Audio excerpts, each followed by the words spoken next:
When they tell us that we're all going to become rich beyond our wildest dreams, that the tariffs are going to bring about a new golden age for America, they're not talking about you or I becoming rich. They're talking about the GDP for the country increasing. What is GDP? The word GDP stands for Gross Domestic Product. Gross means total or overall.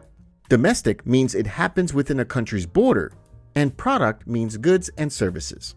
So GDP is the total value of final goods and services produced within a country in a specific time period, usually a quarter or a year. And listen, an increase in the GDP is great news for the country.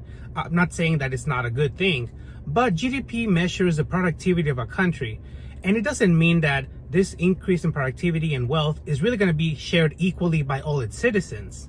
GDP only shows total country economy production, so it couldn't really show whether the people live well. For example, a country like Equatorial Guinea has PPP GDP per capita around $17,000 in 2023, according to the World Bank, which is one of the highest in Africa. You might think Equatorial Guinea is rich, but actually its high GDP is due to oil production that's controlled by the government.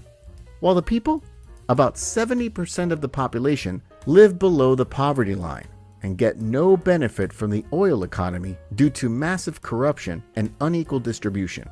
That's why GDP or GDP per capita doesn't always equal to high quality of life. Now here's a funny story. When I go to Quora.com, I'll see arguments online from people who live in the same region, maybe Latin America or Asia, where they'll say, my country is the richest one, and somebody else will reply, well, my country is the richest because the GDP for our country in XYZ year was this much.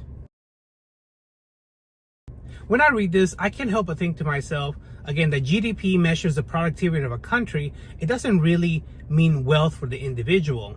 It's better to live in a country that has medium GDP with good income distribution among this population than to live in a high GDP country which has high income inequality, where people can't purchase basic needs such as groceries or cover their housing.